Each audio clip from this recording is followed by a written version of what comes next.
Kung ihahain sa inyo, literal na hinahain.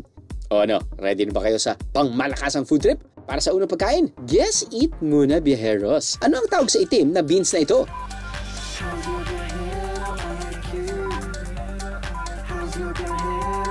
Ang tamang sagot, kadyos o tabyos. In English, pigeon peas. Para iluto yan, makakasama natin ang Bisaya mommy vlogger na si Nanay Mary Ann. Morning! Sa kanyang videos, ibinibida niya ang pagpipitas ng mga tanim niya sa bakuran, ang kanyang mga lutong bahay, at pagiging mapagmahal na asawa kay Tatay Mario. Ang isa sa mga specialty niya na lutong bahay, ang star ingredient, itong tabyos. Kaya naman tara na't bumili sa palengke, biyeheros. Magkano po ba ito, ate? 150. 150. 1/2 kilo? 300 per kilo? Okay.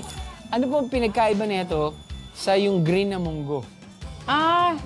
Yung green na munggo, parang may ano sila, may similarity, pero ito, matagal ito ang process ng pagluluto. It takes time talaga. Ang ano lang, parang marami siyang health benefits talaga. Aha. Paboritong lutuin ni Nanay Mary Ann ang kadyos sa gata. Mababa ito sa kolesterol at mayaman naman sa protina, fiber at B vitamins. Kaya maaari itong makatulong sa digestion at heart health. Ang putahing ito, perfect higupin kapag maulan. Ilagay natin yung lahat ng mga spices.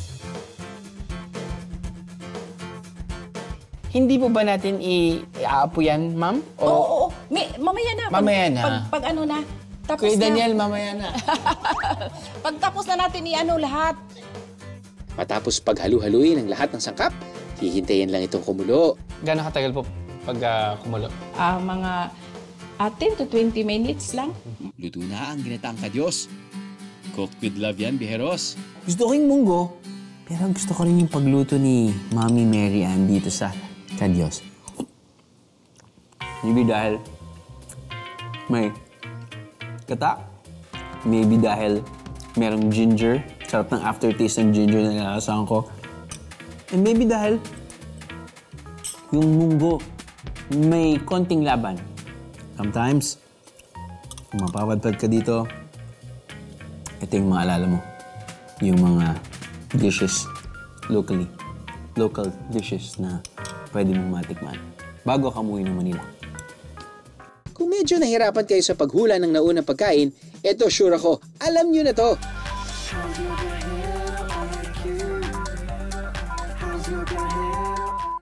Ito ang sumang budbud. Plain lang siya. Usually, di ba, kailangan ng latek? Okay na siya. Okay na siya ng plain. Masarap siya sa kape. Kulay pa lang, alam nyo na. Siguro pwede ito sa halo-halo. Yung regular suma na alam natin, minsan nilalagay na asukal para tumamis. Ito, pag kinain mo siya, hindi mo na kailangan ng asukal kasi hint lang siya ng tsokolate. Sa isang kapihan sa bayan ng San Jose, the best daw itong i-partner sa tsokolate.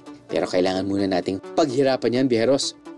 So, itong paraan ng pagka-crush ng cocoa, cacao, Yeah. ay gamit-gamit ito? Can you show us, please? Ito yung dati kasi yung grandparents ko talagang mahilig sa tsokolate. Okay. And, But this is the real shell. yeah, But this is my first time to experience parang crushing something using this shell. one. Yeah. Pero ito yung practice namin dati kasi Ever since wala before. pa. Yeah. Dahil ba abundant yung shell nyo dito sa area na? Sa area. Marami kaming ganito. Okay. The whole time, I thought, kapag nakakita ako ng ganyan, dahil sa pelikula, parang ginagamit ilang pantawag ng Ibang klase Iba yun, yun. iba yun. Kasi may butas yun dito. Kailangan pinong-pino ang kakao. Yung halos magtubig na para mayulma ito. Now, let's try it with sumang budbud. Sakto, ayaw masyado ng matamis na tsokolate o petrol eh. Sakto lang yung... Minsan yung sumang, gusto mo naman konting alat. Tapos konting tamis. Konting pait. Guess yun na yun. Anything warm, I will accept. Ang limig dito, men.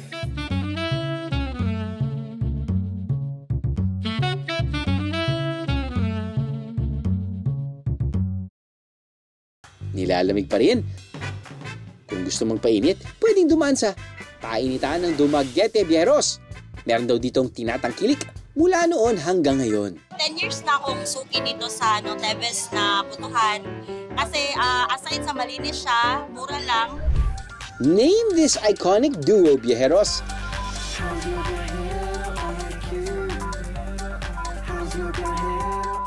Yan ang Puto Maya. 10.55 kung tawagin yan dito. Mabibili kasi ng 10 pesos ang puto at tig 5 piso naman ang bawat topping. Lumipas man ang panahon, ang Puto Mayang ito, hindi raw magbabago ang presyo. Kahit mag-price increase yung pilit or the tabliya, ganun pa rin ang mababa lang. Pangmasa kasi yung ma'am, yung sa palengke. Ang recipe ng 10.55 namana pa raw ni Nanay Luz sa kanyang Auntie Rosemary. Yeah, it was my auntie who ran the business for, I think, more than 20 years. Then before she died, siya sa akin na kung pwede sana, ako na ang mag-run. Kasi sayang talaga, napakaraming mga suki. Tuwing umaga at hapon, halos wala nang maupuan sa stall ni Nanay Luz. Friendly po yung mga nagtitinda dito. Ang mga pagkain nila, sobrang sarap. Itong si Nanay Luz, wala raw planong palitan ang presyo ng 10.55. Kasi yan ang na-spread out na. Kasi maawa ka naman kasi most likely mga students, para man out of 20 pesos, makaano na sila, busog na. Kaya yan lang talaga. Maybe as of this time, we cannot change the price. High five, Nay! Ang mga ulam na ito naman, may common denominator daw. Hulain nyo nga kung ano. Clue, lakas maka-healthy niyan.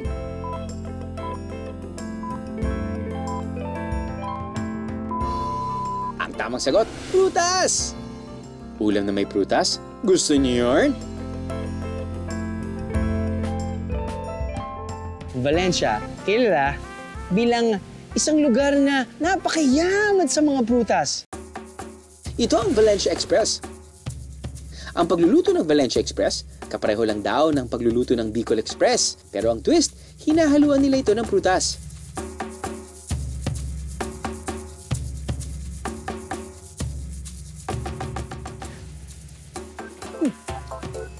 Hindi siya masyadong spicy. Sweet. Dahil nga, maraming prutas. Sweet and sour. Nice.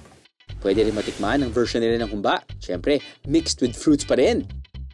Ang lambot, tapos ang tamis ng mangga na nilagay.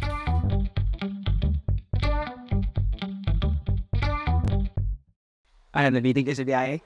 Cool!